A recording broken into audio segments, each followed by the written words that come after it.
It was unintentional, Dad said when he threw my laptop into the pool when I refused to give him $139,000 for his business. When you've been underestimated your whole life, revenge becomes an art form.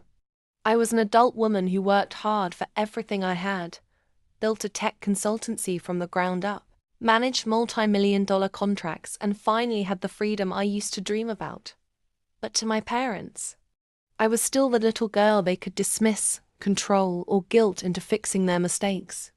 The breaking point came one sunny afternoon in our family's California villa. My dad barged into my office, demanding $139,000 to save his business. When I calmly refused, he snapped.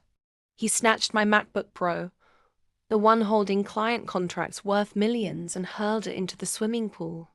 The splash was deafening. When I screamed, he had the audacity to smirk and mutter, "It was unintentional." My mom rushed in, rolled her eyes, and told me I was overreacting. Overreacting.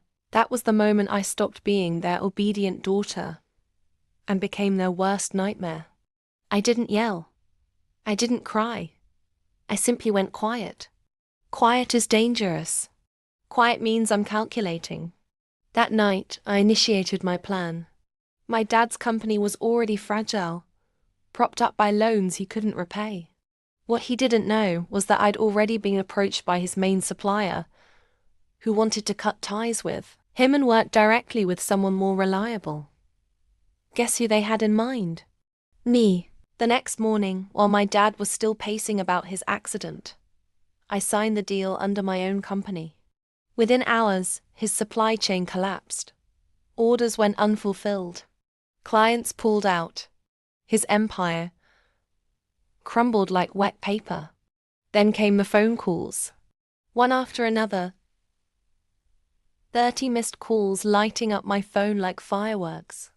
Family, cousins, even my mom, begging me to fix what had happened. I didn't answer.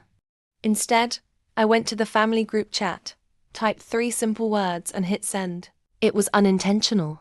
The silence that followed was louder than any scream. But here's the twist. I didn't stop there. The same laptop my father drowned. I had it backed up to a secure cloud server. Every file, every contract, every pitch was intact. I didn't just survive, I thrived. The laptop became a symbol, and so did my message. Now, instead of being their financial safety net, I was their reckoning. The daughter they ignored was the woman who ended up owning everything they thought they controlled. And when people ask me if I regret it, no. Revenge wasn't just sweet, it was poetic. Because sometimes the best way to respond to betrayal isn't with tears. It's with power.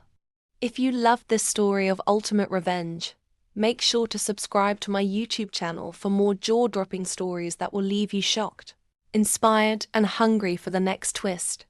Trust me, you won't want to miss what's coming next.